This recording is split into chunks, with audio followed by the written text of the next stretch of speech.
Construire et voir l'aboutissement d'un projet mis en place implique de travailler en groupe, en équipe et avec des collaborateurs. Ça demande aussi de la pédagogie, une dimension importante d'humanité, une perspective de réussite dont tout ça est précédé au départ par une vision. Cette vision produira forcément une passion et une détermination pour en arriver au but.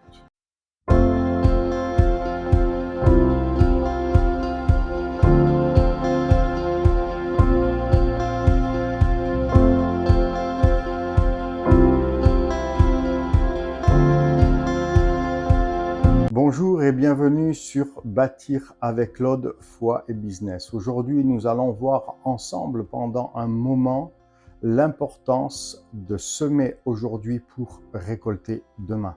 À de suite. Semer est une démarche individuelle et personnelle. C'est une démarche de détermination.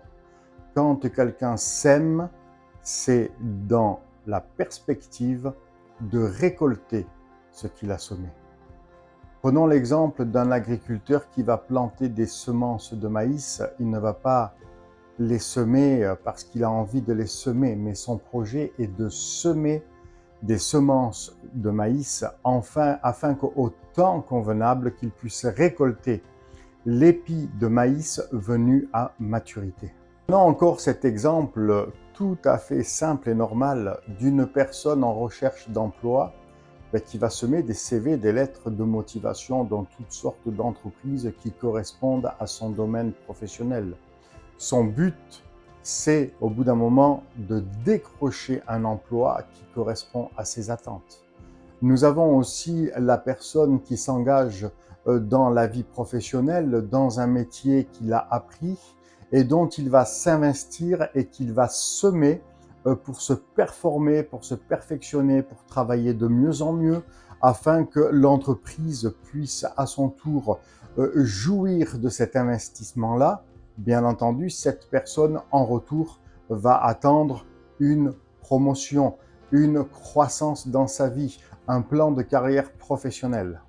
Si nous analysons bien le cours de la vie en général, nous pouvons remarquer et en déduire cette réalité que tout est une question de semence. Tout est une question d'investissement. Si je sème dans la vie de mon prochain de la valeur, non seulement il va être valorisé, mais je vais aussi en récolter les fruits. Une personne qui va semer la méchanceté récoltera forcément de la méchanceté. La parole de Dieu dans la Bible dit ce que l'homme sème, il le récolte. Et c'est un principe spirituel qu'on croie en Dieu ou pas, qu'on nous soyons croyants ou pas, qu'on accepte ou pas. Ce que l'on sème, on le récolte. Bien sûr qu'il y a des constats de personnes, de profils qui n'auront jamais semé quelque chose de bon dans la vie de l'autre sous prétexte de certains éléments qui étaient propres à leur vie. Mais aujourd'hui, le but dans cette vidéo est de semer en vue que ça se développe, de semer ce qui est honorable, de semer ce qui est vrai, ce qui va amener à une édification, ce qui va amener à un développement, une croissance et ce qui va nous porter plus loin. D'où l'importance de la valeur, l'importance d'un impact. J'aimerais partager avec vous un verset de la parole de Dieu dans le livre, l'Évangile de Matthieu, chapitre 7, verset 12.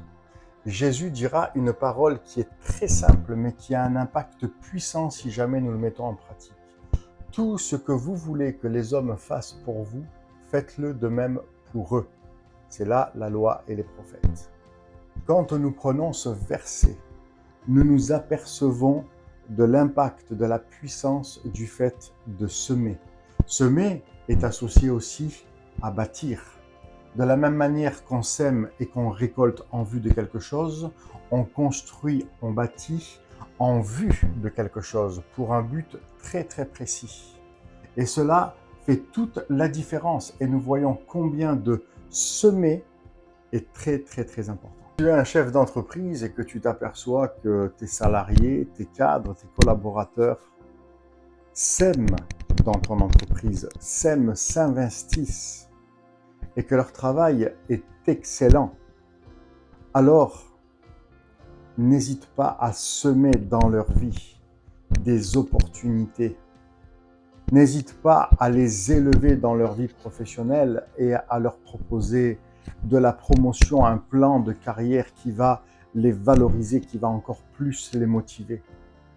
Et tu verras que ton entreprise ira de succès en succès. Et même, j'emploierai le mot que ça va exploser dans le bon sens du terme, bien entendu. Si tu es salarié et que tu t'aperçois que ton patron, ton chef d'entreprise s'aime en toi et qu'il te donne tout ce qu'il faut pour bien travailler, qu'il est flexible, que quand tu lui demandes quelque chose, qu'il n'y a aucun problème et que ce que tu demandes, cela est accordé. Alors ne sois pas ingrat, mais sème dans son entreprise, c'est-à-dire donne-toi plus, investis-toi plus, notamment de plus que tu es qualifié dans ton travail, alors investis, sème en retour. Et tu verras que tu récolteras aussi du fruit qui sera à la hauteur de tes attentes. Nous pouvons constater que semer n'est jamais attribué que au patron ou que aux salariés, mais semer est attribué aux deux parties. Parce qu'un chef d'entreprise ne peut rien faire avec des salariés et un salarié ne pourra rien faire sans un patron. Bien sûr qu'un salarié pourra, s'il le désire, s'il est appelé à ça ou si c'est sa vocation, ouvrir à son tour une entreprise et devenir chef d'entreprise, mais à son tour, il aura besoin de salariés. Donc, nous voyons bien que semer est associé avec bâtir et construire. La parole que Jésus a dit est très puissante. Tout ce que vous voulez que les hommes fassent pour vous, faites-le de même pour eux. Ça va aussi s'associer à une dimension d'honorer et de respecter l'autre. Prenons un exemple du couple. Je respecte et j'honore mon épouse. Je vais forcément récolter son respect et je vais aussi vivre le fait qu'elle m'honore. Et ça va de même pour les enfants. Et ça va de même pour une église. Ce que Jésus a dit est un principe spirituel et à la fois humain qui est très très très puissant. Ne nous arrêtons pas à un constat de personnes avec qui nous aurons mis toutes ces choses en pratique, mais où le résultat n'aura pas été à la hauteur de nos attentes. Suivons notre route, continuons à pratiquer le bien, je dirais, continuons à semer dans tout ce que j'ai énuméré et attendons-nous à vivre la récolte, c'est-à-dire à recevoir le fruit. Dès l'instant où c'est que nous ne sommes pas égoïstes et que nous mettons en pratique cette parole, nous pouvons nous attendre en retour à la bénédiction divine. Dieu ne nous oublie pas et Dieu n'oublie personne, d'où l'importance de faire aux hommes ce que voudraient que eux fassent pour nous. N'oublions pas que ce qui est semé, ce que nous semons, nous le récoltons. Et c'est si simple, la parole que Jésus a dit. Tu veux être respecté, honoré par ton patron. Alors, deviens correct, honore-le, respecte-le. Ne lui vole plus du temps ou ne lui vole plus tout simplement du matériel sous prétexte qu'il n'est pas correct avec toi, sous prétexte qu'il ne te respecte pas. Ça, c'est son problème, c'est son affaire. Toi, honore-le, respecte-le. Fais ce qui est bien, fais ce qui est correct. Et tu verras comme la vapeur va être renversée et que les choses vont devenir nouvelles. Nous pouvons bien évidemment inverser le rôle du patron envers son salarié pour que son salarié soit traité comme un salarié doit être traité. Il en va de même avec ta famille, il en va de même avec ton épouse et tes enfants. Tu veux être honoré et respecté, alors honore-la et respecte-la et tu récolteras le respect et l'honneur qui t'est dû. que tu dois recevoir. Et de la même manière avec les enfants, tu veux que tes enfants te respectent et t'honorent, même s'ils sont petits. Alors respecte-les et honore-les parce que là sera ton exemple envers eux et ils te respecteront et ils t'honoreront et tu en seras même étonné. Tu veux que ton travail, ton service dans l'église soit valorisé, alors à ton tour, valorise quand quelqu'un d'autre sert, quand quelqu'un d'autre s'investit pour que l'église en soit bénie. Valorise cette personne, encourage cette personne. Tu veux que ton pasteur fasse plus attention à toi, alors prie pour lui, respecte-le, honore-le. Il est un homme aussi, il n'est pas un robot.